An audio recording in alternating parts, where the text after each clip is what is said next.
Well, good afternoon, ladies and gentlemen, industry partners, industry leaders, partners, change makers, and members of the media. Welcome back to the booth of Plastics Europe. I'm Virginia Janssens, Managing Director of Plastics Europe, and I will be your moderator today. It is a true honor to see you all at K-Fair, a place that brings together the world's plastics industry here at the heart of Europe. I am proud to represent an industry responsible for 90% of the polymer production across this continent, a sector that is essential to Europe's competitiveness, supplying automotive, renewables, batteries, healthcare, packaging, and the list goes on. This morning's session kicked off the program at this booth. We heard a stimulating panel discussion on how our industry is balancing competitiveness with sustainability. And now we want to zoom in on innovation. Europe's plastics industry is at a critical point. Innovation is not a nice to have, it's the lever we must pull to restore resilience and lead the shift to circularity. For context, in November 2023, Plastics Europe launched its Plastics Transition Roadmap. In it, we provided a clear vision for achieving circularity and carbon neutrality. Innovation and investment are critical to securing the future of Europe's plastics industry. Collaboration across the value chain is essential for success. Because without innovation, there is no transition, there is no competitiveness. To explore this further, I'm joined by a group of leaders who are driving that change. And it is my pleasure to now invite our distinguished panelists to join me on stage. So can I ask Yvonne van der Laan, Executive Vice President, Circular and Low Carbon Solutions at LyondellBasell. Welcome, clap, Yvonne. We've got Mike Finelli, Chief Technology and Innovation Officer at Syensqo. Welcome, Mike. We have Professor Kim Ragaert, who is the chair of the Circular Plastics at Maastricht University. Welcome, Kim, Professor. We've got Katja Wodjereck, who is the Chief Commercial Officer at Vioneo. Welcome, Katja. Then we have Gerald Rebitzer with us. And Gerald is the Vice President, Sustainability Operations and Advocacy at Amcor. Welcome, Gerald. And then finally, last but certainly not least, we've got Thomas Unger, Vice President, Technology and at KraussMaffei Extrusion. It's been a long day. So, warm welcome again from my side. I'm going to sit next to you.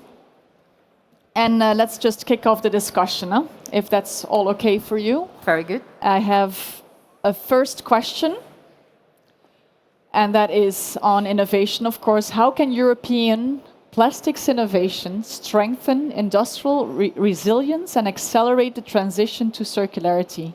And where does Europe currently stand globally in terms of innovation leadership? It's a big layered question. And perhaps all of you have something to say about it, but can I first look at Mike, who's smiling? So I get to go first? Yeah.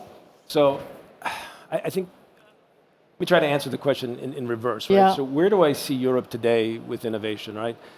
I think Europe has been and will continue to be a hotspot for innovation. I think we're at the forefront, especially when we're talking about plastics and polymer chemistry and technology. We're already developing the latest and greatest in advanced recycling, depolymerization.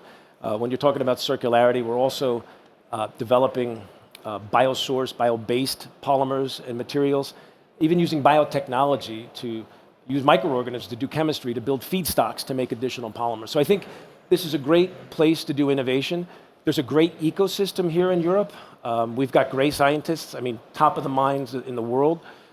We've got great connections with academia and great partnerships with government. There's lots of subsidies available for innovation here in Europe at the European level, but also at the state and country level. The first part of your question is where I see a problem and a gap, okay? It's the industrialization of these new innovations. Europe is a very difficult place to build new technologies and new plants. There's a lot of regulations that we have here in Europe. It's hazard-based versus risk-based. It's very expensive. Energy costs are through the roof. So when it comes time to industrialize, what happens a lot is the innovation's done here, but then we don't get to build the industrial footprint here in Europe. So it gets done somewhere else in the world, and then the products are imported in Europe. So for me, if we don't solve that, Europe will continue to be a great place to do innovation, but the industrial footprint won't be built here, and you won't get the full value of the regional innovation. Yeah. My thoughts. Thank you, Mike. Katja, you want to add your thoughts on this? Yeah, happy to do so. Firstly, maybe I introduce very quickly Vioneo, because Vioneo is a new name to many, and I know for us it's the first time being here, so maybe just 1, 2, 3 sentences on who we are. We consider ourselves to be the pioneers of the plastic industry. We sometimes make internally a joke. We say we're the Vioneers, the pioneers, and our mission is to turn green methanol into olefins and then later on into polyolefins and practically produce bioplastics, which are going to be fully segregated, fully traceable, and give significant greenhouse gas emission savings, and are going to be available at scale as well. So if I address your question, Virginia, I think we are in very special times, and I think everyone knows that. And I always like to say every crisis is an opportunity. And if you look at it from an innovation, we have a huge opportunity in Europe to look at today's crisis and look at this. We can either take the position you continuously defending how things have been done the old way, and I know to a certain extent you have to do this, but there is really an opportunity now as well to stand still and consider a moment, how do things need to be done in the future? And methanol to olefin technology is a technology that is out there that can be feedstocked with green biomass, with green methanol, and practically give you, at the end of the day, a polymer that is fully fossil-free, bioplastic, and does the same thing, has the same quality. So that, for me, is one innovation that can be launched out. And why does it matter so much? Because there is, for all the right reasons, all the focus on circularity and on recycling, and that's absolutely the right thing to do. But when we look at the data, and here's the important point, even if we scale up all the recyclability out there, with all the technologies out there, the day we hit 2050, and there will be still 50% of virgin polymer demand being needed today. And we need to look at that, and we need to make a radical change on that, and that radical change needs to come as well from the policy side, so really see that and make a change on that. So yeah, I come back to this. I think it's a huge opportunity now to really stand still. Yes, defend a little bit, but really consider we can do things differently now and take a leadership position for doing things differently in Europe. Thank you, Katja. I'm just going to look at my other dear panelists to see if they want to have any comments on this particular question, also on where we stand globally in terms of innovation leadership, or... Yeah, Gerald? Yeah, and also just in 2 sentences for the people who don't know Amcor, it's probably often one of the best kept secrets, but Amcor is the largest packaging company globally, largest plastic packaging company, but also using aluminum and paper, with 400 facilities in 40 countries and 70,000 colleagues. What I think one point when we talk about innovation, and Mike also mentioned that it's important to distinguish, and actually I Googled again the definition of innovation before this, because I think it's used in many, many different ways. I think sometimes, to be a bit provocative, sometimes innovation is misused as an excuse to do nothing today. Like, okay, we innovate, something magic will happen, and then we solve the decarbonization, we solve the circularity challenges.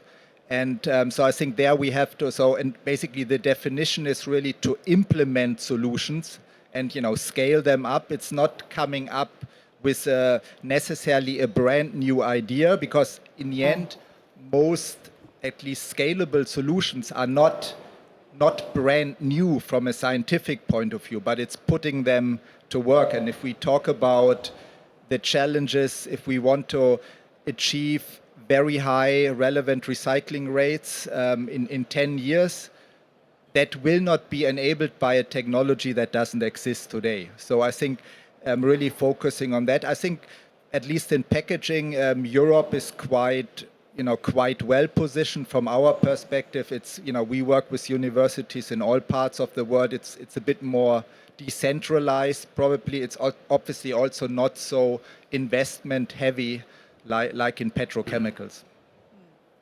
Thank you. Yeah, Kim. I think Europe definitely has the innovation leadership when it comes to sustainability and recycling in polymers. This has been driven almost uniquely by European legislation like the Green Deal and the pressure that creates for industry. And it is now in turn under pressure with the geopolitical priorities in Europe shifting. So I would hope that Plastics Europe and its members are not among those who would put pressure on Europe to alleviate the Green Deal in return for efforts in defense, for example, because that is moving right now. I would like to react to that. Thanks. Yes, because I fully agree to what you're saying. So my company, LyondellBasell, has innovation in its DNA. So in Ferrara, the catalyst for polypropylene was invented. So it breeds Dr. Natta. And in our Frankfurt Research Center, the catalyst for polyethylene was invented. It breeds Ziegler. And I fully agree with you that we cannot now have the regulatory frameworks stall. So as a company, we spend a lot of effort to accelerate the innovation of a chemical recycling technology. We started with that in Ferrara with a pilot plant. We took that decision back in 2018 when it was only on the horizon that there would be a regulatory framework. And we're now building, as we speak, the first commercially skilled unit in Germany, in Wesseling, at the heart of the Ruhrgebiet, where the petrochemical industry and the plastics industry basically originated. So, and we do need the regulatory frameworks now to land. We need the clarity.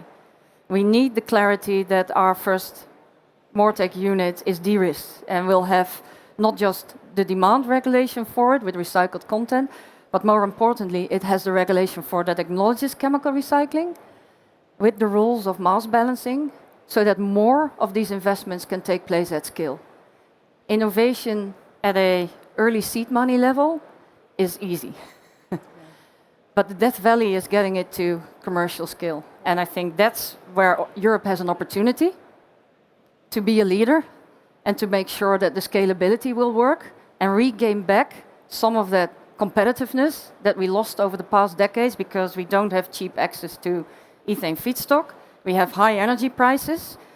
We have a tremendous amount of rules and different permitting rules per member state, per region even.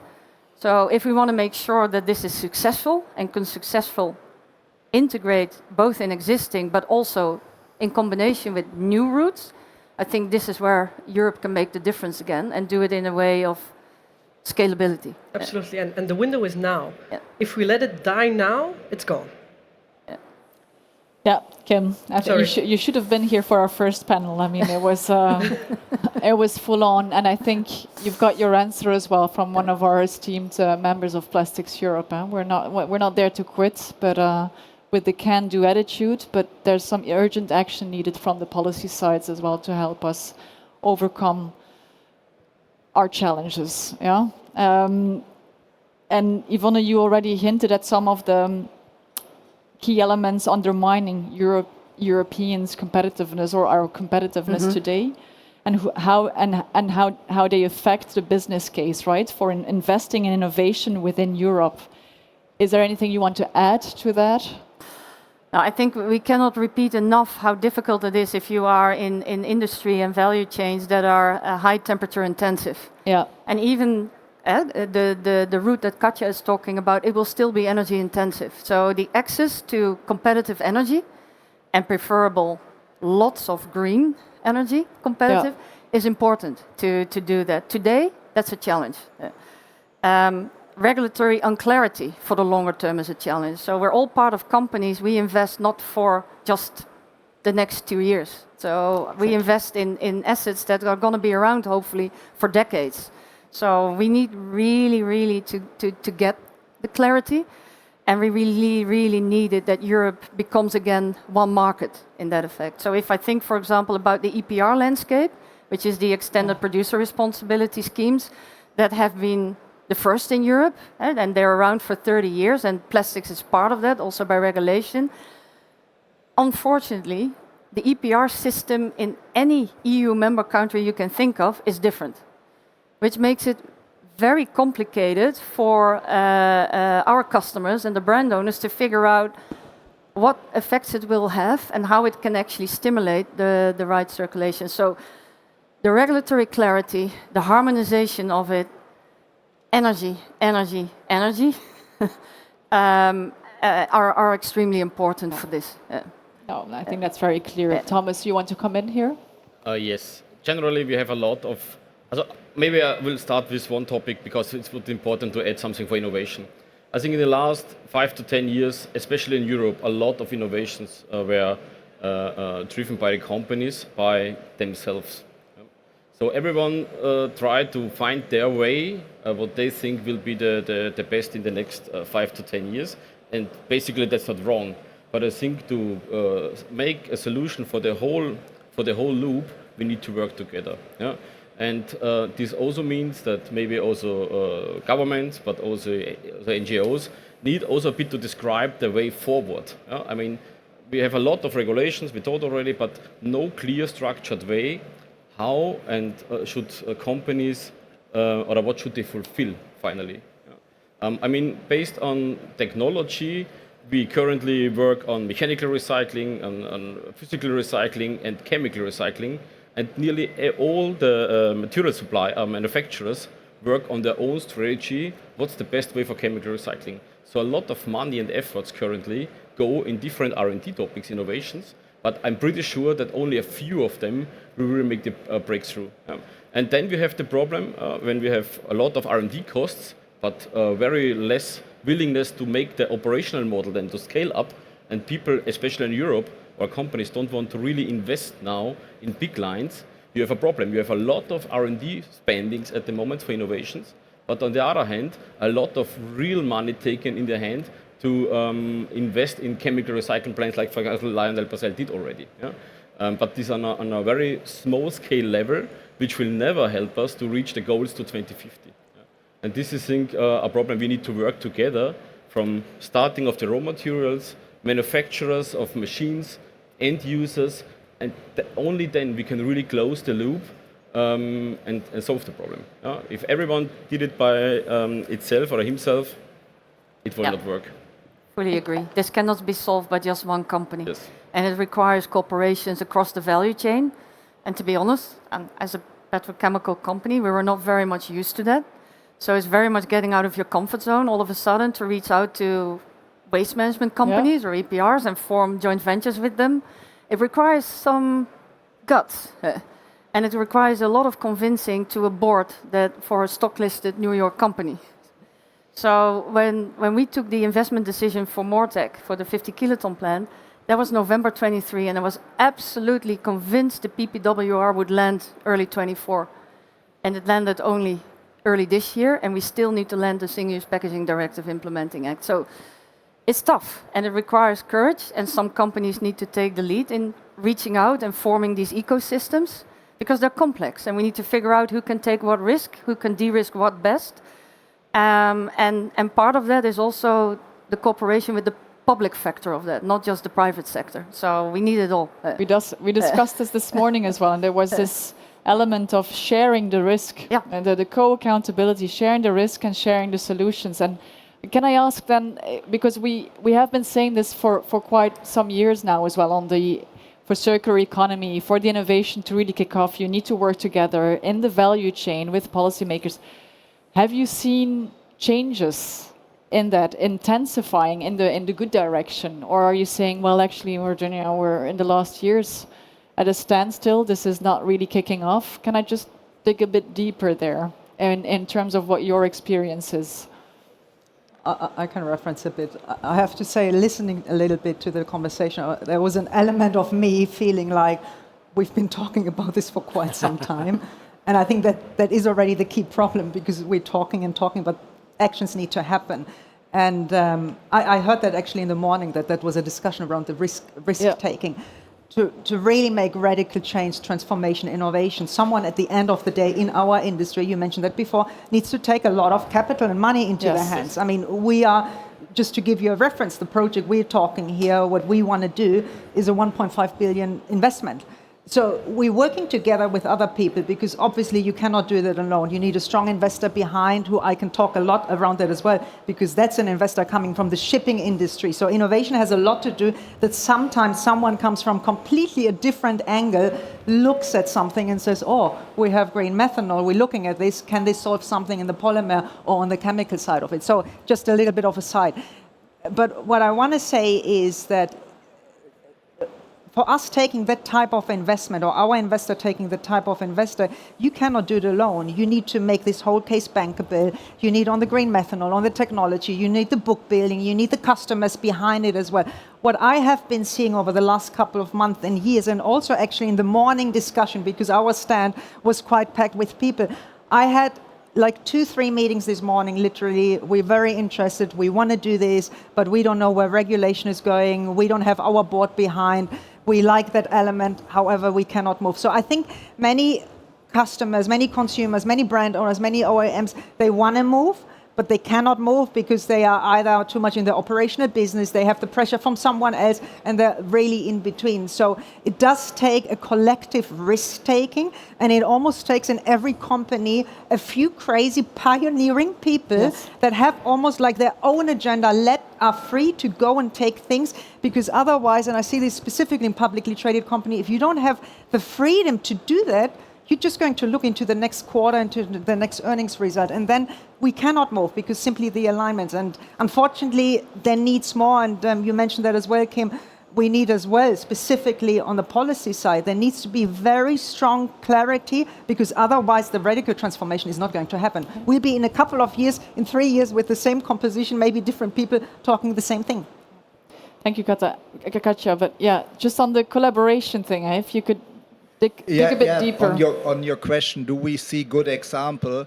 And you know, I mentioned that sometimes in the context, innovation is done used as an excuse to do nothing today.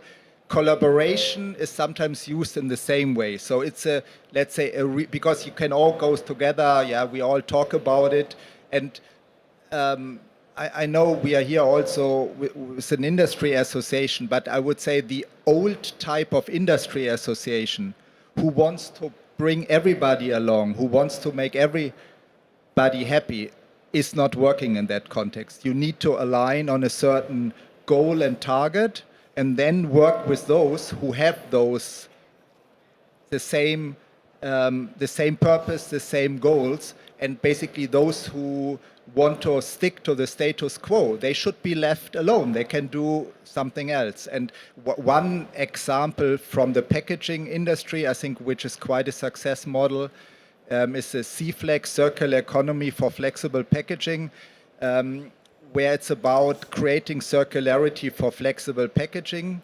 And we started that in 2017 with like 17 companies from the value chain, and now it's 190 companies, nearly 200 companies, raw material suppliers, packaging converters, brand owners, as well as recyclers and waste management companies, where you need a certain alignment. Let's say design for recycling is kind of the basis for it. You know, you need to align, and everybody needs to agree, okay, it's maybe inconvenient, it makes us some headaches, but there are certain substances when we talk about recycling we need to get rid of. And then you need that alignment and work in that direction, I think. But there's, you know, traditionally, I know Plastics Europe is not thinking that way. Traditionally, industry associations are created to prevent change and to make sure that everything stays as is. But I think that time is really over, and I think we need industry association, and we need leaders who align on a certain target and then lobby for those targets and then also implement it. Just want to stress what you said. Plastics Europe is not like that. Huh? Yeah. For the record. Yeah. No, thank you. Anybody else on the collaboration? Because I'm a bit stubborn. I think it's really important that we go a bit deeper. Thomas first? Or I'd like to add something. We do a lot of collaborative projects with industry on innovation, and typically making this value chain collaboration, it works just fine. One petrochemical with one converter, with one waste manager, with one packaging maker, they're happy, happy, happy. But people are not yet willing to consider these type of innovations and developments as being pre-competitive. If I try to get Dow and SABIC and Borealis and Exxon in the same project, or Veolia and Suez on the waste management side, for example, that does not work. And at some stage, we may come to the point where advancing this concept should be considered pre-competitive knowledge, and we should also work together within the same segment with commercial competing interests. The pre-competitive space. It's an interesting point. Thomas, you wanted to come in as well. Yeah. I would also say that this is very difficult to agree if companies compete with each other, that they work in R&D together. It will be tricky, but maybe at some point it can be possible also. So we need to find the compromise, I think, in between, because only doing R&D alone will not lead to success, or maybe one of 1 million projects maybe will be successful. So I think we need this partnership through business fields, but also the question, what need to come first, the regulations or the innovations? No? And I think in the history, always innovation makes regulation later. Yeah? So if we find a solution which is well accepted in the community or in the market, normally governments tend to build the regulations what is possible in the industry, and should help the industry then to grow also. Yeah? So I think it's an excuse to say we need to wait for the regulations. Yeah? They will not come, because how to regulate something you don't know, what is the innovation of 2020-30, for example. But I think we have a lot of good people in this industry having a rough idea what is possible and what's not, technology-wise, and then do this R&D on one topic together and then realize it. I mean, we stop doing R&D by our own. Yeah? We don't adjust our machines by, I have a good idea, we make it like this. We ask customers, we ask maybe suppliers how to optimize, how to support it. Yeah? And because they need our products to produce their products. Yeah? So this exchange needs to be more and more. And I think only one step is too less in this recycling topic. We need to go to customers from our customers and ask them, what is their challenge and how can we help them? And with that, we make the circle a bit bigger already, and this should be the next step in closing the loop together. Yeah. Thank you, Thomas. Okay, back to my script. Sorry, guys. To bring a bit focus again on the innovation and link to Europe as well. So what are the key innovation drivers, and how can Europe take advantage of these opportunities to create competitive advantage? So we're circling a little bit on the same topic, but Gerald or Thomas, I know you wanted to touch upon those, but you already did, of course. Huh? I can maybe add something in addition. I make some notes for preparation and say skills and talents is a bit what is still a topic Europe can work with. I think we de-invest a lot in our education in the last 10-15 years, especially the traditional educations like machine building or electricity and so on is not that what we request at the moment for solving the problems. So also governments need to find a way how to support academics in creating people helping us with digitalization, for example, with AI topics. I mean, a lot of problems we currently have to solve are also data-driven. Yeah? How to generate the new models in formulation development for recyclates, for example. Yeah? How to do we really want to be on the machine and make every test hours and hours, weeks and weeks, and then go and make the mechanical testing. Is it good? Is it not good? Make a chemical testing. Is the odor good enough or not? Or do we want to help use AI to help us doing this formulation development? Do we have enough people at the moment in Europe are capable of helping us with data and artificial intelligence? I think no. So if this is a disadvantage in competitiveness in Europe currently, for example, in Asia, also part of the OS, I would say yes.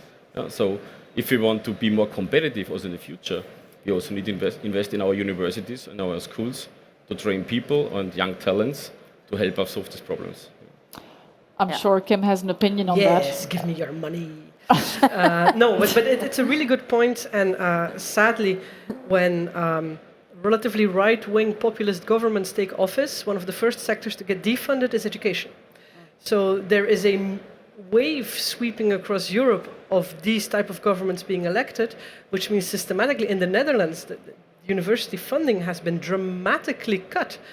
And even if I'm very research heavy, our prime duty to society is still this education. So it's getting worse, actually, rather than better. But obviously, I agree that we need to invest more. Yeah. So you I need to think get creative, Kim. Yeah, thank you I think for that. to add to that, and I think Mike already mentioned it at the beginning, we have good academia. I think a lot of our companies have good cooperations with research institutes. I mean, early on from Mortec, we work with the Karlsruhe Institute of Technology. We have other partnerships. We work with the University of Maastricht as well on the analytics for mechanical recycling. I think there's a lot of startups, actually, in Europe. We have great ecosystems for clean tech startups, whether they're in the Netherlands or in Germany or in other parts. But we lose the people, whether it's on AI or other technologies, because the money available to then make the next step and get access to funding to bring it to scale is not happening here. And I think that boils back to no matter whether it's AI driven or process technology driven, if you don't keep a manufacturing base in Europe and you don't attract the funding also to keep on investing, again, you're going to make great Nobel Prize winners in Europe, but it's going to scale somewhere else. And I think that's one of the biggest challenges we have today. Yeah. I 100% agree. And that, it is much easier to import a product into Europe than it is to produce a product in Europe, right? And it's a lot easier to produce a product outside of Europe, right? Going back to your question, you're talking about what are the key drivers. I mean, one of the things I think in Europe which differentiates than other parts is there's tremendous ambition for climate, change, right? To improve, what's happening in the world. There's regulations coming. Now, I 100% agree with you, right? And for the industry, it's very difficult. Every time an administration changes from one side to the other, it creates a lot of confusion and it puts investment on pause. We need consistency. We need some kind of stable approach to this, and we can develop the technologies. But one of the things that honestly sometimes drives me crazy is the technologies we need to decarbonize, hydrogen, electric vehicles, things like this, they require chemistries and technologies that we don't have today. And we have to put a lot of effort and money to develop them and then scale them. But a lot of the raw materials and chemicals we need to do that are under regulatory threat in Europe, right? So you end up, you have this wonderful ambition, but then on the other end of the scale, you're trying to block a lot of the materials we need. And this creates a lot of uncertainty and a lot of challenges, right? And again, drives you to do the R&D here, but then make the investment elsewhere because you don't have to deal with the same regulatory framework. It's difficult. Yeah. Gosh. Yeah. No. That's all good points, Mike. Gerald, you want to come in as well? Yeah. I think when you talk about the enabler, and it was already mentioned a few times. I think certainty and actually ambitious and good regulation, I think really enables us. I think for the packaging industry, I know not everything is perfect, but the packaging and packaging waste regulation, the PPWR, is the best thing that has ever happened.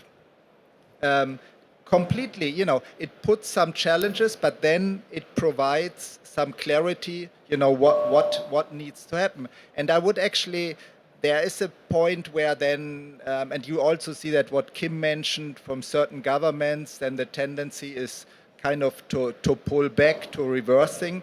I think actually there Europe has a certain advantage. I would say that uncertainty today in the US is probably a lot higher, because who would have guessed that one person kind of can change things around from one day to the other. I think there, Europe actually has some stability. The government may change, but the experts and so on in the ministries or so, they don't necessarily change if the government changes. So I think it's a bit this, working on certainty and actually supporting regulation, maybe not from an industry point of view. You can always find something that should be different, etc., and not kind of pick on those, but support the development, and then, as it's being implemented, kind of, let's say, work out the difficulties and sort it out, And obviously, there are certain things when we talk about over-regulation, like, we didn't mention it here, but CSRD, the Corporate Social Responsibility Directive, that this has been postponed, probably will be very much simplified. That makes absolutely a lot of sense, because it just got to a bureaucratic monster. And we, for instance, we started there on climate change, the materiality assessment. And honestly, I didn't understand it. And I work in that field for like 30 years. And I said, if I don't understand it, maybe it's a bit arrogant, but then it doesn't work. No, that makes sense, Gerald. Thank you. Okay, let's try to be a bit more concrete with the following question: what breakthrough technologies, partnerships, and/or business models exist that are already delivering impact? Kim, we start with you. Okay. I'm going to start fuzzy and get concrete. There is no one technology that's going to fix it all. There isn't. What you're doing is awesome. It is not the solution to everything. What you're doing is awesome. It's not the solution to everything. And you both know that. So that's great. So I'm a very strong believer in a cascading principle, where you take the easy, clean stuff, you send it to mechanical recycling, then what you can, you send it to dissolution, then what's left, if it's suitable for the technology, you send it to pyrolysis, then to depolymerization, etc., etc. And the residue of the residue, let's gasify it. And in all of those different steps of cascading, we've had some very significant improvements.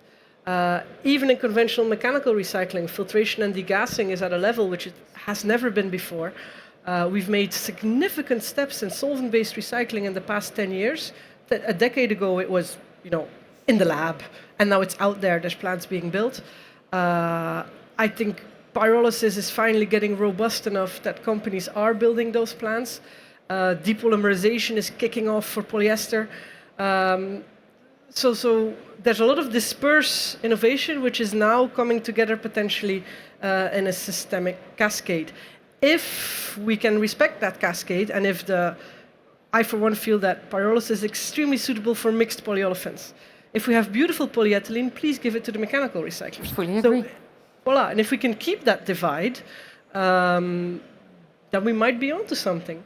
So, okay, I'm going to stop talking. No, that was concrete. Thank you. Yeah, I actually want to build on that, because it's not just a story of an academia. That's actually what we're doing.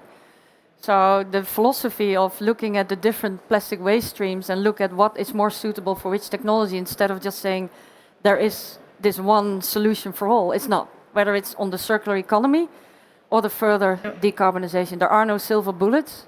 We need it all. A lot of it is complementary. And there is a cascading in the readiness of it, in the TRL levels. So there are things we are doing now. But mechanical recycling has been around for decades. But the innovations now around sorting, the scale of the machinery, the deodorization, has accelerated tremendously. And it has accelerated because Europe has set a view of a pathway. And I know in our industry we might not be a big fan of the word EU Green Deal, but showing that perspective helps to show how this cascading and roadmap might look like. And it also allows you not to eat the elephant at once. The things we're doing now is building on technologies we already knew and just improve them. Whereas there can be technologies in a much earlier technical readiness level that we're working on with academia to see which of those might be of interest to bring to a proof of concept or a pilot scale. And having the guts to take that long-term view and still know that there is the next 5 years, there's 10 years, there's 20 years out, that is extremely important. Keep the strategy. Can I pile back on briefly? Yeah, of course. It's super concrete. Then I want to go to Mike as well. Yeah. I also think in the innovation space, us academics need to get a bit more modest. We are drowning in papers of beautiful chemistry groups who have done pyrolysis on 50 grams of virgin polyethylene with their new catalyst, and they claim they have solved the recycling of all crappy mixed plastics. Come on. And this flood of these type of claims, and there's similar claims for bio-based plastics and then all these things, it kind of makes industry disconnect from us. They go like, oh, yay, another academic exercise in a corner of a lab. And they want something that works on the real stuff, the dirty stuff, the contaminated stuff, with substances of concern, etc. So we academics need to connect better to waste reality, I think. Okay. Now I'm going to shut up. I like how you're pointing at yourself or your own sector, Kim, and then see what you can do better instead of always pointing at the others as well. Like that very much. Mike, first to you, and then Katja, I want to hear you.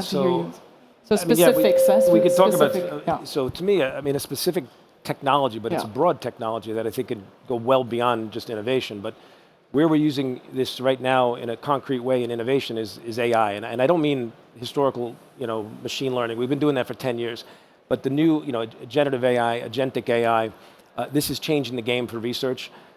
It's allowing us to be broader, deeper, and much faster than we could ever be before. We're using this now. I mean, actually, I'm going to put a plug if you don't mind. I mean, tomorrow, 5 o'clock at our booth at C61, we're going to have a panel. We've got executives from Microsoft, NVIDIA, Citrine, and Schrödinger, which are all 4 companies doing great stuff in AI that we work with. We're the first partner of Microsoft Discovery Platform on this. We've developed new polymers and from ideation to actual prototypes for customers in less than 6 months, which normally would have taken 2 years. Yeah. We've also industrialized them in less than 6 months. So we go from idea to commercial sales in less than 6 months for new polymers. This normally would have taken 2 to 3 years. So I think this is a technology that's a massive game changer for the industry. We're adopting it really fast, trying to build an AI culture. And I think within a few years, if you haven't adopted this as a culture in your company, I think you're going to fall way behind. So this is changing the game. Interesting. Thank you, Mike.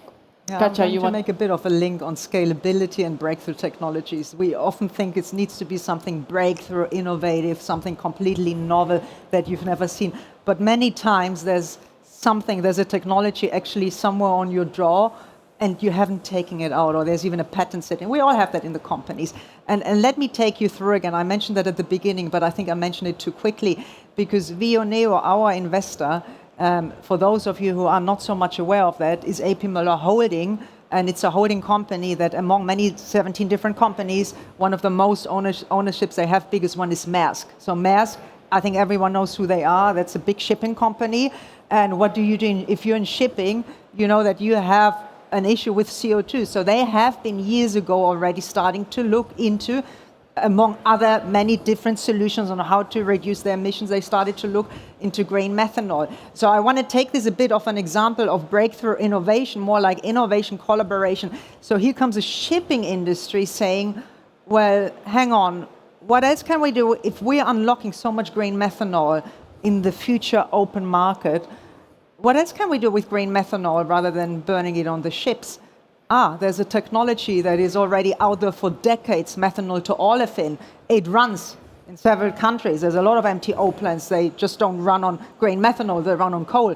But it is out there. So you take this one, you put it with this one, and then, hey, you go into a market that actually the players have been very busy by themselves, and I'm part of that, by the way, but it's been a very steady industry. And here comes someone from completely with a different angle, with a kind of not an innovation itself, but plugging it together to have an innovative approach.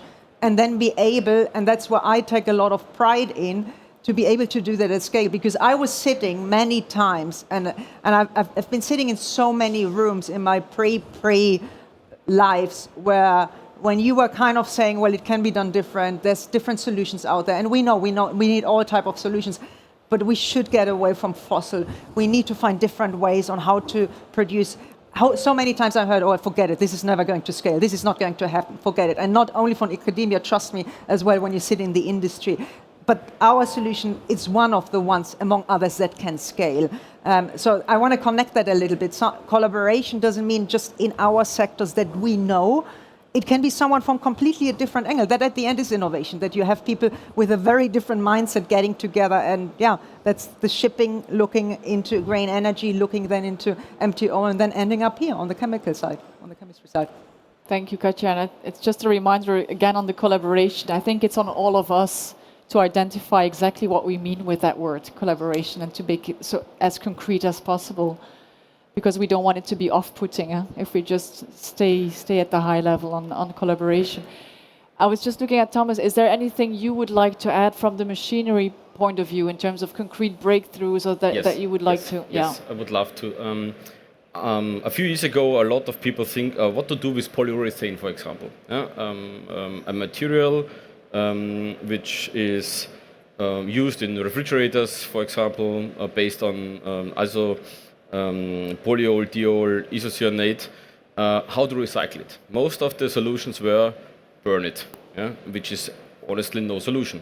So together with companies like BASF, RAMF and Remondis, we sit together and say, okay, what to do with this rigid form of polyurethane, and how can we close the loop and bring the components back in the refrigerators or any other kind of application. So we now work 4 years together with collectors, with companies who prepare the waste stream for us. We do our R&D for what happened in an extruder to break the polymer back to monomers. In this case, we try to get out the polyol out of the foam again, and finally we make it to have an industrial scale solution to get polyurethane foam out of really rigid foam with up to 30% impurities in this material. We can depolymerize it, we can filter it, and we can bring it back to the loop and make again rigid form of polyurethane out of it. And only as a machine manufacturer this is not possible, because we don't have the know-how in the other application. But as I mentioned also before, as a team, these solutions are possible, and I only can invite us or the whole K show to work together and find the solutions together, because we don't have the money in R&D to do it by our own, and we don't have the access to the possibilities a team of bigger companies can create. Yeah. Okay, thank you. Thank you, Thomas. Let's move to the enabling policy framework. We love that so much, that word in Plastics Europe. So in your view, what is needed from policymakers and or our value chain to create a more favorable innovation investment climate in Europe? It's a mouthful. So who would like to go first? Perhaps Yvonne or Gerald? Yep. So from my point of view and the coalition, the value chain coalition that we have on hand, it is very important. The highest priority right now is building on the plastic and plastic waste regulation, which finally landed early this year. Let's make sure now that the Single-Use Packaging Directive Implementing Act lands this year. So we have clarity that chemical recycling is part of the plastic circular economy. We have clarity on the mass balance rules. Sure, there's a lot of details to be figured out, but let's move on to the next phase. So we can talk about this regulation, how it's going to work in detail in its broadest form. Because it's not just about chemical recycling, this is about how we get altogether a plastic circular economy going that has demand pull in it, that has supply pull in it, that actually makes a climate for investments to scale it. On sorting, at machine builders, on improving the sorting, whether it's washing in mechanical recycling, whether it's sorting for feedstock of mixed plastic waste for chemical recycling, whether it's solvent-based, because the streams are different. So the problem we're trying to scale here is, in fact, getting materials again separated that we as consumers pull all together in the packaging in our household build. So it's almost like reversed engineering that we need to scale again. And that is something we can only do if by regulatory clarity that is out there. PPWR is a perspective for recycled content for 2030 to 2040. This is the perspective we need that make these innovations and skill happen. So it needs to land, it shouldn't delay, and then we can work together with coalition partners.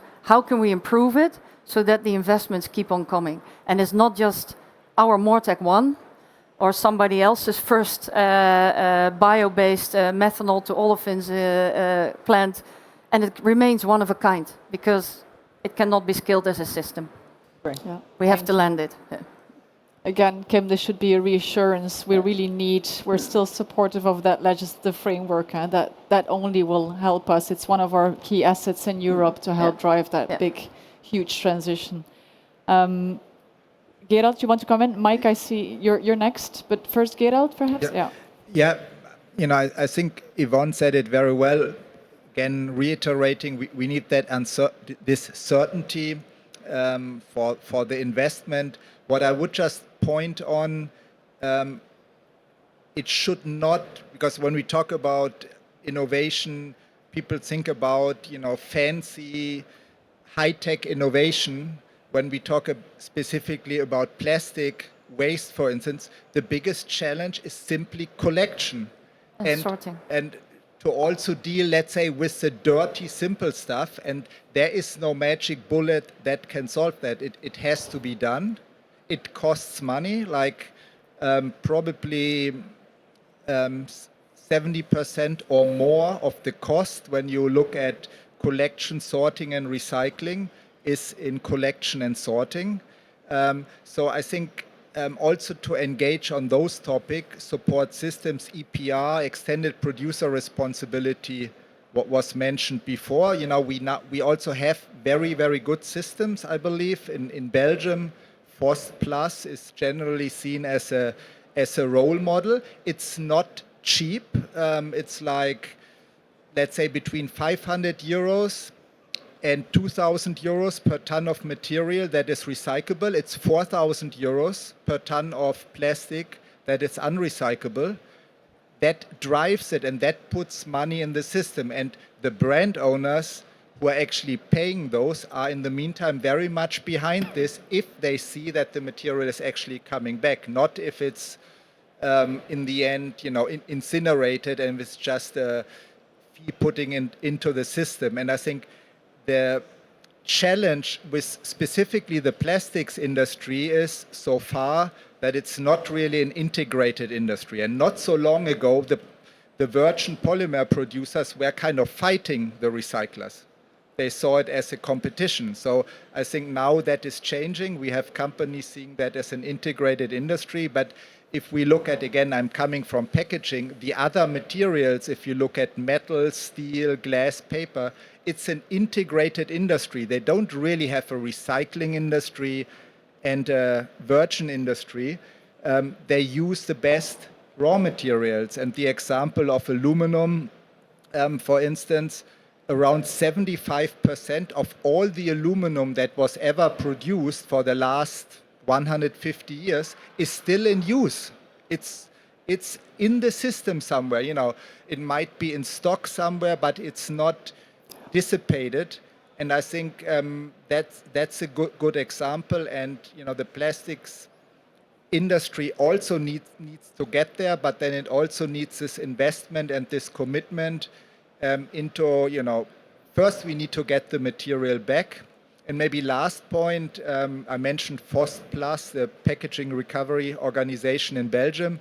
For instance, they also do long-term agreements, I believe up to 10 years. 7. 7, with their off-takers. which gives also some certainties to the recyclers, gives some horizon to invest. It's not like where they have a 1-year contract and then they don't know if they get actually feedstock from the system. Thank you. I think there was first Mike who wanted to come in, and then Kim. Yeah. Sure. No, my comment, going back to the regulatory framework, policy, what do we need? I keep harping on the same thing, and I'm talking about regulatory framework around chemical management, right? And REACH in Europe is more hazard-based, whereas like the EPA in the US is more risk-based. And I think that's a big difference. And to illustrate, give you an analogy, many of us got on an airplane to get here, right? Flying in an airplane is probably one of the most hazardous things you can do. Think about it. You're hurtling through the atmosphere at 10,000 meters, 800 kilometers per hour, in a tin can surrounded by jet fuel. That is extremely hazardous. But it's one of the safest ways to travel because we've managed the risk. We know how to do it. We've engineered around it.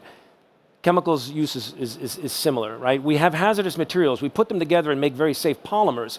But just because something's hazardous shouldn't be regulated out of existence, right?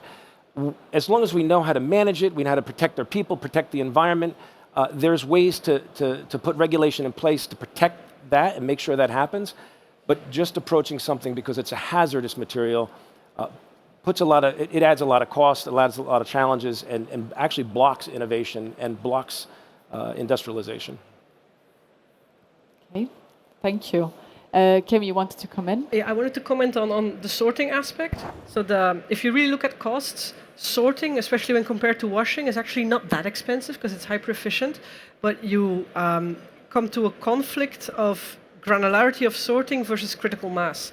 So with AI sorting, object recognition, we are technically more or less able to separate the milk bottle and the shampoo bottle and the detergent bottle, etc., and maybe even the P&G and the Henkel ones, etc. But then all these separate streams need separate belts, need separate washing lines.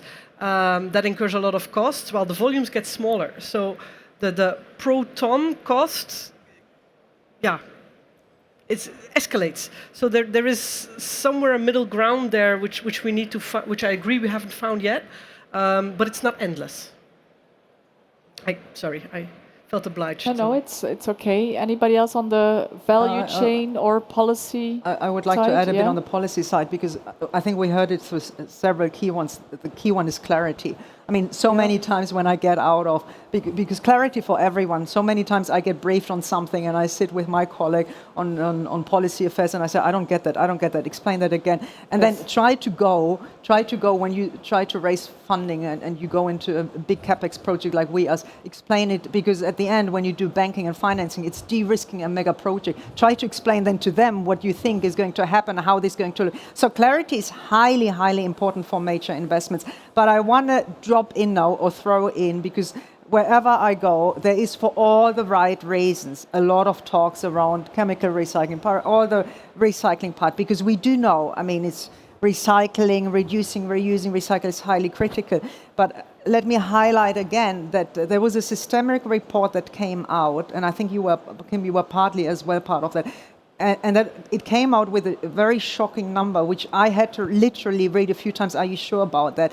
Because what the systemic team came out with, and they're very academic in their work, is that even if you scale in Europe, all circularity projects and investments, everything that is out there, still by 2050, there is going to be an enormous amount, 50% of still virgin polymer needs, which equals to around 28 million metric tons. It's not 50%. I was shocked. It's not 50%. It was 50%. I thought it was 22.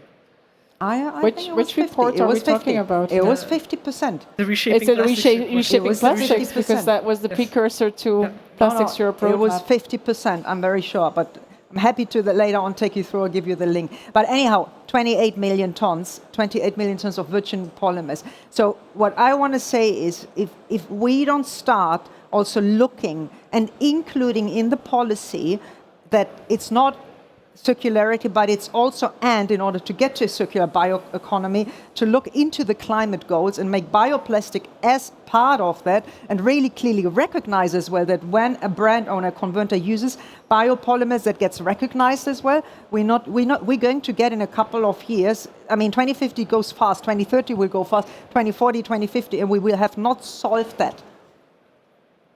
Okay, thank you. Maybe the short answer to that. I think it won't be one solution which bring us to the final result. Maybe biopolymers are one of them, but I'm pretty sure that we're not capable to make the whole installment basis for having all polymers on a bio basis within 2050. I think this goal is even more far away than the one we have at the moment. So I think, and there are already more solutions which are capable to solve the topics. Again, nobody knows exactly if this is the right solution or not. So it's good that you have more approaches, yeah? But I think we should link our approaches again together, and then I'm pretty sure we can make it even to 2050. Yeah? Because when you see the progress we make in the last 10 years and the speed we also gain, it was not so bad. I mean, we did a lot of innovations. We solved a lot of problems in the recycling industry, which 5 years ago nobody was thinking this is possible. We did it already. Currently, we scale it. We have solutions of recycled materials up to 8 tons per hour with an FDA quality for nearly all food and cosmetic applications. So we did a good job also, but now it's time for the next step. And I'm pretty sure we cannot say this is the right solution. There are more of them, and I'm happy that we do the work on a bio base also. But I think only to focus on one technology will be definitely not the solution for 20. And I think that's not what I wanted to say, but we should not forget that if you build new plants in our sector, that takes a couple of years. Yes. You don't switch on a button. You don't go into a shop and you buy a microwave and you press the button.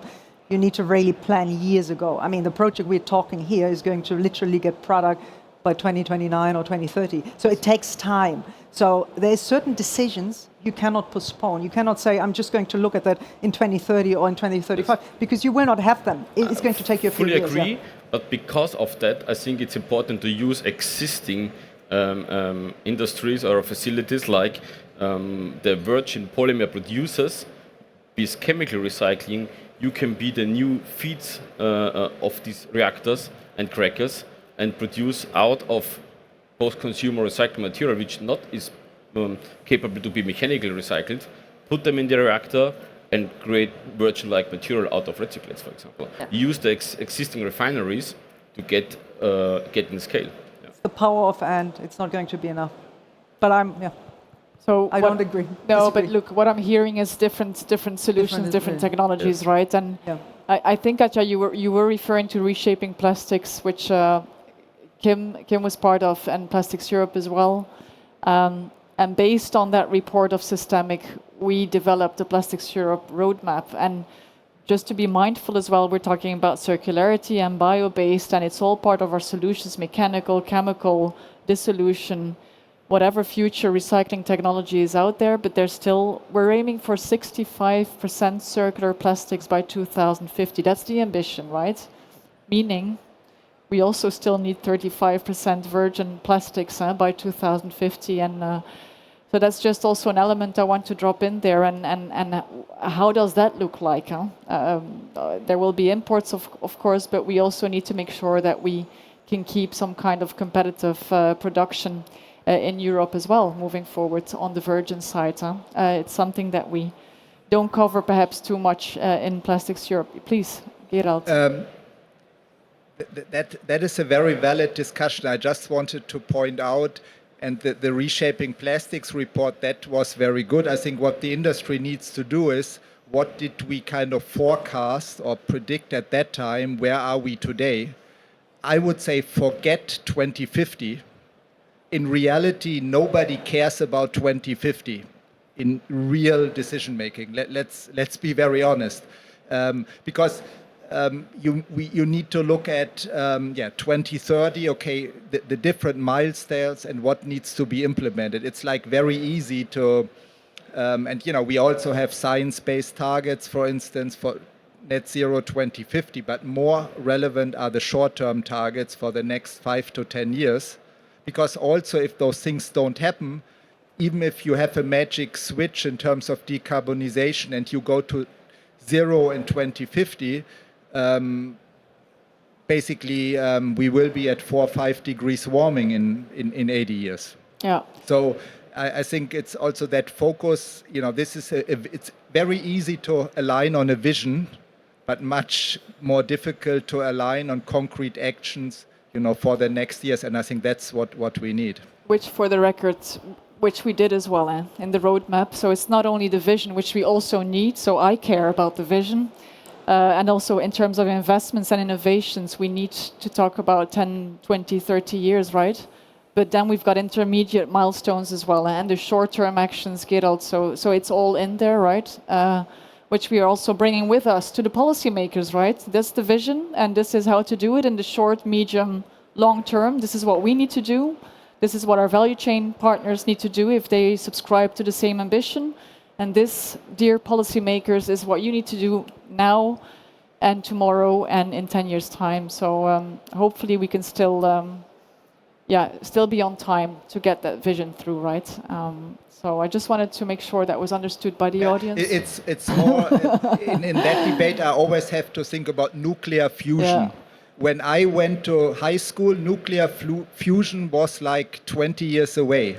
I think it's still 20 years away, right? So this is like the point, okay, focus what we can do. And also what you said, don't wait for the magic bullet, do what we can to do. Innovation will make it better, will make it more efficient, but implement the actions now, and that will drive the overall achievement. Any final comment on this debate? Otherwise, I'm going to ask each of you again, maximum 1 minute, a key takeaway, or your key takeaway, whatever you want to end with, on accelerating the plastics transition through innovation. So it's a bit of an open comment, but whatever you would like to tell the audience and here today in terms of your key takeaway, what is really important for you from your company industry perspective. Let's start with Thomas first. So what I want to highlight is that I think innovation make a good progress in recycling in the last years. So especially we as a solutions provider, what I would call KraussMaffei, we are capable to recycle a lot of different kind of materials at a large scale already. So it's not only that we can provide a lab extruder with 5 to 10 kg an hour and we can test out everything. So we are capable to help you solving your exact problems up to, 10, 15 tons an hour. Yeah. We can help to discuss about what the feed stream should look like, what does it need to get into the system to get a right and correct product out of it. We hope that regulations will help us to get more clarity, because currently, as I mentioned already, we work on 10 different R&D projects on chemical recycling, and honestly, all of them are worth to spend time in, because the physical or chemical approach is very interesting in. But I think there is no money to make the operational model for all these 10 solutions on a scale of hundreds tons an hour, what you would need to close the loop in a big scale. But on the other side, if 2-3 of these solutions make the breakthrough, a big step forward would be taken already. The industry and the machine suppliers, I would say, are prepared for this. It's the moment, and I think that's the biggest problem, who is willing to invest, especially in Europe, in these systems, in these lines. But again, when we work together, I think we definitely will find solutions for that. Yeah, you mentioned the need for capital a couple of times, Yes. Thomas. I think there we discussed the internal market for goods, but we also, of course, have this capital union that we need to harmonize and get and pulling the money at the European level, which will also help. A few companies already invest and showed that the willingness to do so. Yeah. But I think the potential is much higher than we currently using it. Thank you. Gerald.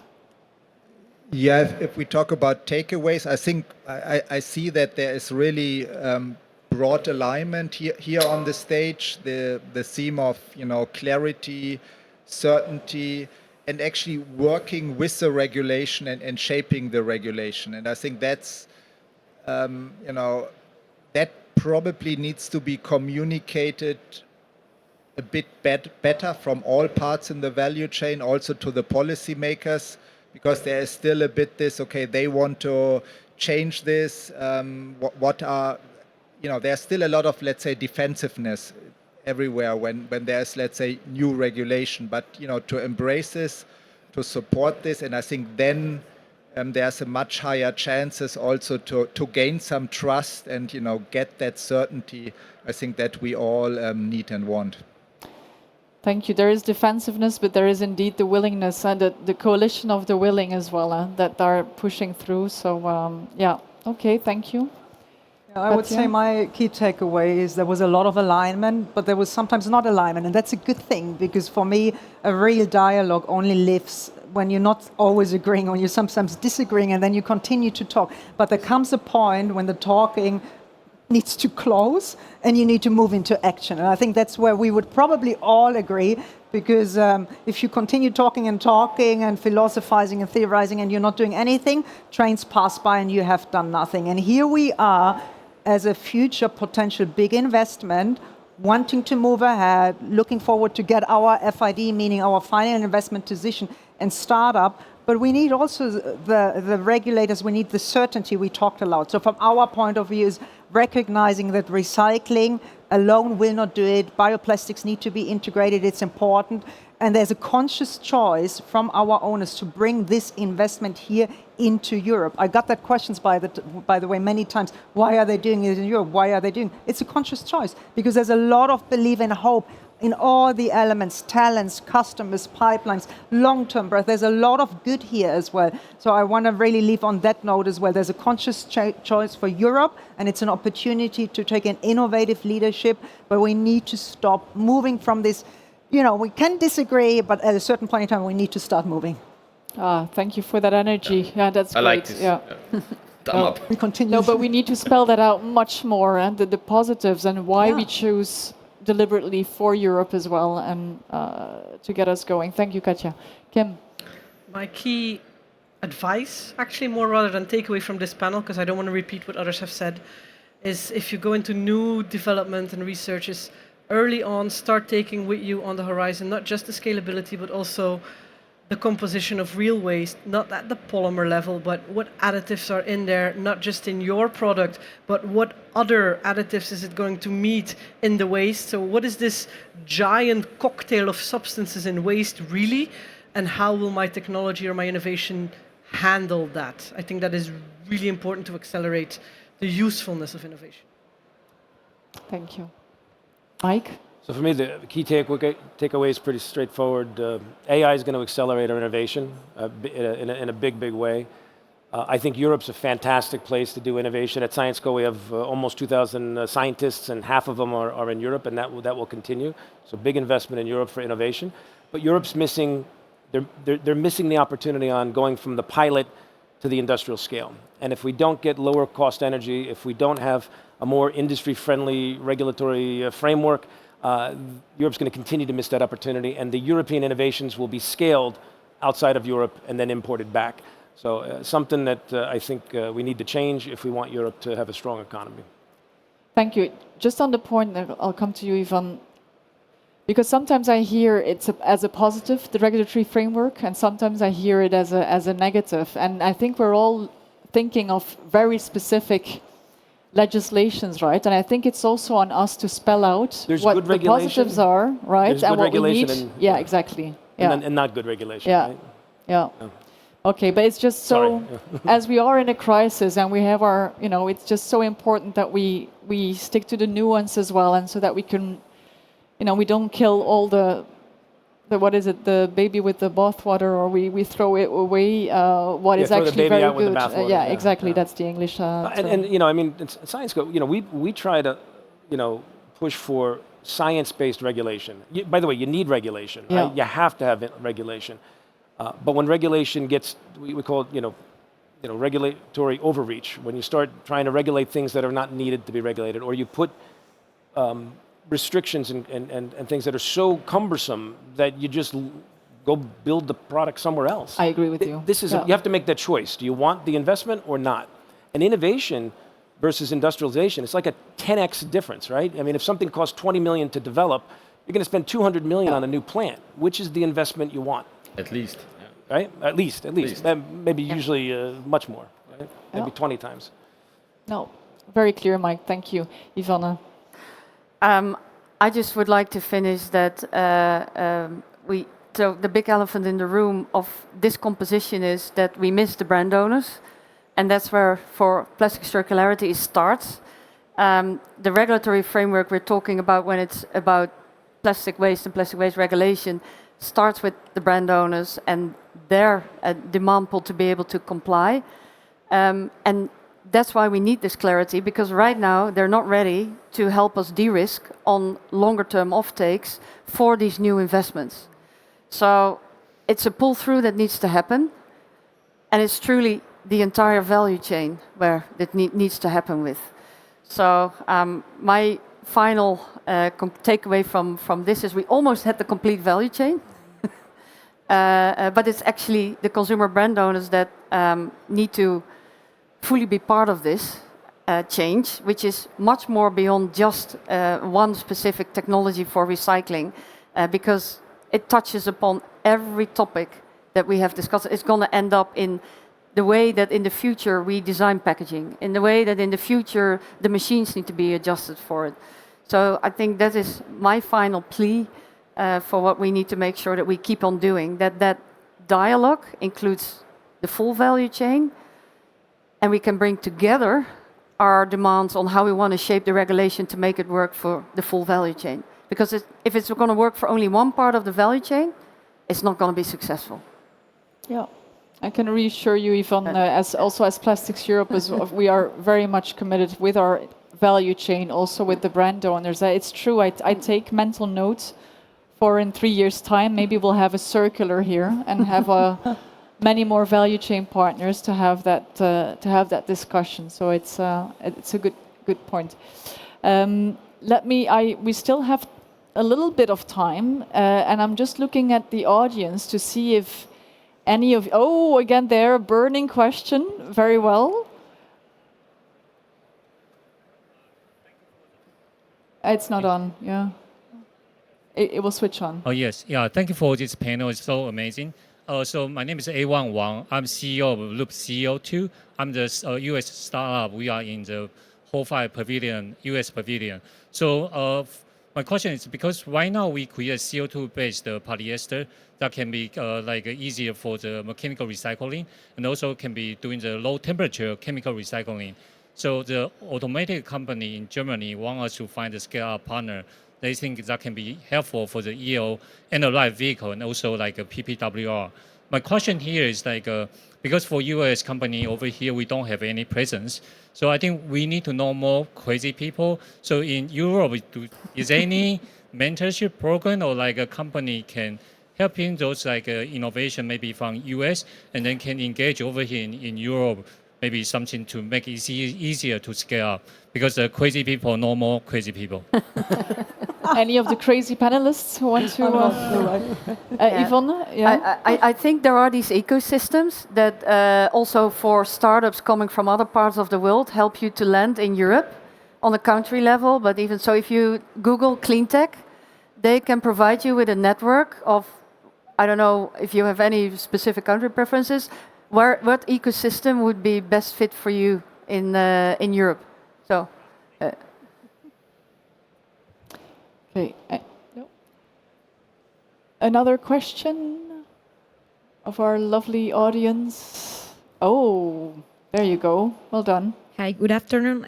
Thank you for this panel. It was super interesting to have your point of view. My name is Belen Moreno. I work for a company, silica and hydrogen production. Actually, my question, you've been talking about the challenges of the transition on plastics.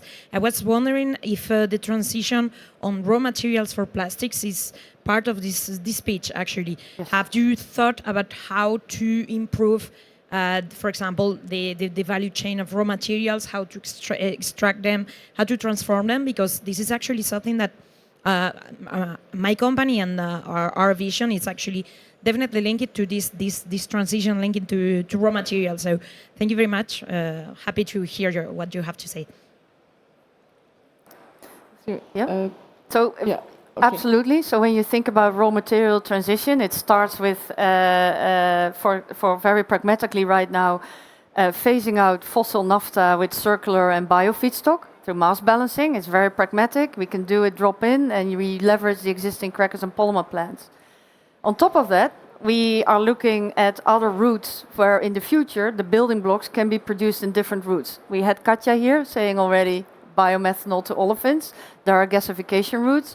So yes, we are looking at what could be next steps, but in the cascading of what is ready, what is scalable, and where is the demand also coming from, the demand pool and the willingness to pay in which segments, and how can we assure a chain of custody methodology for plastics content mass balancing? So how can we do that also with other routes, whether it's about the bio content, whether it's about the product carbon footprint? So there's, again, not one solution. There are different routes, how you can get to methanol. There are different routes, but it has its cascading in terms of timing and also how it fits into certain value chains. Again, it's no simple one answer. If I can add, so I agree 100%. I mean, there's a lot that's being done on looking at different feedstocks and different raw material chains that are more sustainable, more circular. At Syensqo, we're doing a lot of work on biotechnology. We actually do our own DNA sequencing, and we have a lab that actually we can create new microorganisms and design them to basically produce chemicals that we could use as feedstocks to produce new polymers. We look at, and it's not just things we have to do ourselves. We also work with partners. We've introduced a new line of polymers called the Eco line, which are based on biopolymers. We don't make them, but we have partners that do, and then we compound them and we make them. So we are continuously looking at new feedstocks, new raw materials that are bio-based or more carbon neutral, if you will. We even have technology where we're using carbon dioxide. We're feeding microalgae carbon dioxide to do chemistry. So there's a lot of innovation going on a lot in this space. And you mentioned hydrogen. We also do a lot in the field of hydrogen. So we make the membranes in a PEM electrolyzer that separate the H2O into H and O. So lots of work being done in that space as well. Thank you, Mike. Gerald, you wanted to? Yeah, I think Virginia also before mentioned like the brand owners. I think we have to be very clear, the brand owners, at least in fast-moving consumer goods, they have increasing targets on virgin fossil plastic reduction. So absolute reduction. And then there are you can eliminate them where you basically don't need it. I think we also have to be honest enough. I always say, some people say, you cannot replace plastics by paper. If you can replace it, then by just pure paper, then you probably plastic was over-engineered in the first place. So, there are also these areas. But there are many, many areas where plastic is indispensable. And if you talk about, I would say, all the big, fast-moving consumer goods company, they do not have one package without plastics. Even a glass bottle with a metal cap does not work without plastics. So let's be clear about that. But then there's a solution we discussed, having recycled content, having bio-based, having sources based on waste, agricultural waste, other wastes, to basically reduce the fossil content, and not because I think we all know in the meantime we are running out of oil and gas. The Stone Age didn't end because they ran out of stones. The fossil age will not end because we are running out of fossil fuels. We have way too much of that. That's part of the problem. So as in the end sense, it's driven by, decarbonization and finding good ways to basically, replace them and manufacture the same type of materials, but with other means and other feedstock. Thank you. And Katja, So I can cut it very short in 1 or 2 sentences. Our whole business case is on the feedstock side.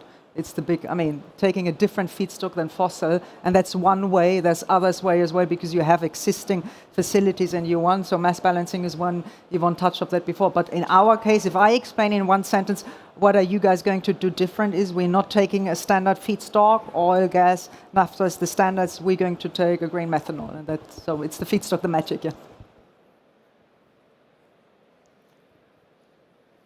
I'm just looking for one final question there, and then I will wrap up. A very quick one, I think it's for Mike at most. You mentioned AI a couple of times. We all know that AI is going to speed up, to facilitate science. Where do you get the data to do the AI in the right way? So we may be a new company. Our name is only about just under 2 years old, but we have a 160-year history. So we've got data from our own operations and our research and development for the last 50 years that we've got.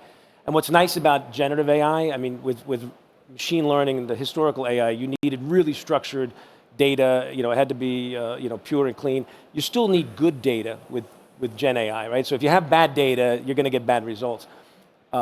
But you don't have to have a structured data, right? So we have lab books, we have spreadsheets. We can create new models using all the data that we've generated, as long as it's good data. So it does take time to make sure it's good data. And I would look at it, so you said, where do you get the data? You have your own data, but there's 3 buckets of data that I would say you use to build a model. The first one is what's publicly available. So you can train, and so you don't have to do that yourself. There'll be a model that, you could start with something from Microsoft or NVIDIA or somebody. The second bucket of data is that you can buy data. There's a lot of data out there. So if you're doing something in a space that's already a lot of data, you go buy the data. The third bucket's your data. That's where you're going to differentiate, and that's where you're going to be different. And that's the part. A lot of companies have a lot of data. They don't even know they have it. We've been doing operations in our plants for 50 years. We have data, terabytes of data from our operations that pretty much go underutilized. And now we're utilizing it, right? So you got to look inside to see what you've got. I'm sure you got more than you think. Okay, thank you so much. I asked you for your key takeaways. I scribbled something down as well, and I hope you will. It will resonate with you. So somebody mentioned in the beginning, let's just in the context of innovation, let's just use a good crisis. And turn it into an opportunity also when it comes to then being stimulated in innovation. Europe is still a hotspot in terms of circular and bioplastics, biomass innovation. So that was really nice and good and inspiring to hear that this is still the case, and that is one of our strongest assets, I would say. We've got the great scientists as well, and great professors. I'm looking at one there to my left. Other assets that we have, of course, in combination with innovation, we've got the plastic waste as our feedstock, and we have our EPR systems. We've got, of course, the green methanol in the near future as feedstock. And of course, we've got the right enabling framework and the targets that we need. So we need to certainly keep on repeating and leveraging those assets that we have in Europe and build from there. What I also heard, of course, on the R&D is happening here, but then of course we need to make sure that we can scale here. So we don't necessarily want all the investments to take place outside of Europe. It's the industrialization, Mike, you mentioned. Yeah.